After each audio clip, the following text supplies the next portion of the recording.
বিষ্ণুপুর বিধানসভার স্বনির্ভর গোষ্ঠীতে আর্থিক তছরূপের অভিযোগ। এই স্বনির্ভর গোষ্ঠীর সম্পাদিকা সাধনা পাহাড়, তার বিরুদ্ধে গোষ্ঠীর বেশ কিছুজন সদস্যের নাম বাদ দেওয়ার অভিযোগ ওঠে। যেমন সুতৃষ্ণা সাপই, পূর্ণিমা হালদার নির্দিষ্টভাবে অভিযোগ করেন বিভিন্ন জায়গায় প্রশাসনের কাছে যে সাধনা পাহাড় সমস্ত রকমের সরকারি টাকা তছরূপ করেছে এবং সরকারি বিভিন্ন প্রকল্পের টাকা নিয়ে বাইরের সুদে খাটিয়ে সেখান থেকে অর্থ উপার্জন করেছে। এছাড়া আরও অভিযোগ, সমবায় সমিতিতে ভোটার লিস্ট থেকে এই দুই অভিযোগকারিনীর নাম সহ বেশ কিছু জনের নাম বলপূর্বক তিনি বাদ দিয়েছেন।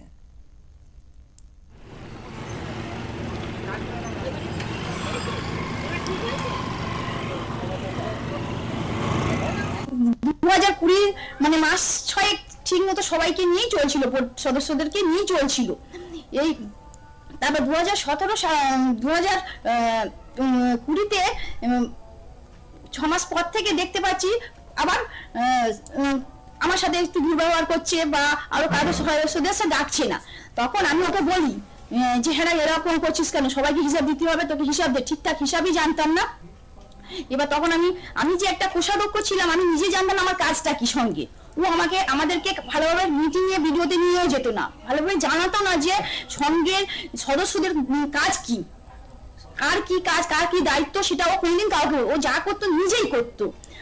পরবর্তী 2022 সালে তখন মার্চ মাসে দেখলাম যে আমার কোষাধ্যক্ষ পদ থেকে আমাকে নামিয়ে দিচ্ছে, সাধারণ সদস্য করেছে। আমি তখন জানলাম ব্যাংকে থেকে গিয়ে, ব্যাংকে কোষাধ্যক্ষ নেই, আমি দেখছি সাধারণ সদস্য হয়ে গেছি। তখন আমি ওর কাছে গেলাম, ও বললো যে জেলা থেকে বলেছে কোষাধ্যক্ষ সঙ্গে লাগবে না। যাওয়াতে এবার আমি বহু জায়গায় কমপ্লেন করতে থাকি। এর ইতিমধ্যে ও আরো জায়গা থেকে অনেক টাকা পয়সা তৈরি করে আমাদের ভোটার তালিকা। বুধবার যখন হাইকোর্টে ডিভিশন বেঞ্চে মামলা ওঠে, তখন সেই মামলার রায় এই দুই অভিযোগকারীর বিপক্ষে যায়। দীর্ঘ 3 বছর ধরে মূল অভিযুক্ত সাধনা পাহাড়ের বিরুদ্ধে লড়াই চালিয়ে যাচ্ছিলেন এই দুই অভিযোগকারিনী। কিন্তু এদিন কোর্টের রায় তাদের বিপক্ষে গেলে মানসিক অবসাদে নিজেরা হাইকোর্টের সামনে গায়ে কেরোসিন তেল ঢেলে আত্মহত্যার চেষ্টা করেন তারা। কর্তব্যরত পুলিশ কর্মীরা তখন তাদের উদ্ধার করে SSKM হাসপাতালে নিয়ে যায়। আজ এই দুই মহিলা হাসপাতাল থেকে দক্ষিণ 24 পরগনা বিষ্ণুপুর থানায় গিয়ে আবারও সাধনা পাহাড়ের বিরুদ্ধে FIR দায়ের করেন। আমাদের ভোটার তালিকা মানে নতুন করে মানে ভোট হবে, আমাদের কোঅপারেটিভ সংস্থায় ভোট হবে, তো সঙ্গের ভোট হবে। সেখানে ইলেকশনে সবাই অংশগ্রহণ করতে পারবে। কারা করতে পারবে? যাদের শেয়ার হোল্ডার যারা, ঠিক আছে। তো আমরা তো শেয়ার আছি, আমাদের শেয়ার আছে, শেয়ার কাটা আছে। আমি শেয়ার দেখাতেও পারি, শেয়ারের বিলটা 2500 টাকা দিয়ে আমরা সঙ্গের শেয়ার কেটেছি। তার কারণ হচ্ছে সঙ্গের 25 রকম সুযোগ সুবিধাতে আওতায় আমরা পড়ে যাব, সেই কারণে। এবার আমি শুধু একা না, আর সমস্ত দল শেয়ার কাটা আছে। তো এখানে সঙ্গের যখন ইলেকশন হচ্ছে, সেই ভোটার লিস্টে আমার নাম থাকা উচিত। ভোটার লিস্টটা প্রকাশিতই করেনি, মানে প্রকাশই হয়নি। আমরা জানতেই পারিনি যে কবে ভোটার লিস্ট প্রকাশিত হয়েছে। ইভেন ইলেকশন যে হবে সেই ডেটটা, নমিনেশনের ডেটটা, সেই ডেটটা নিয়ে আমি বৈজয়ন্তী কবিরাজকে ফোন করেছিলাম, আমাদের ARO যিনি দায়িত্বে ছিলেন। ওনাকে আমি 18 তারিখে ফোন করেছি, আমি এপ্রিল মাসে 28 তারিখে ওনাকে ফলো আপ করেছি, 18 তারিখে ওনাকে ফোন করেছি এবং আমি জিজ্ঞেস করেছি যে নমিনেশন প্রক্রিয়া কি কালকে থেকে শুরু হবে এবং তার জন্য কি প্রসিডিওর, কি করতে হবে। উনি কিন্তু আমাকে মিসগাইড করেছে।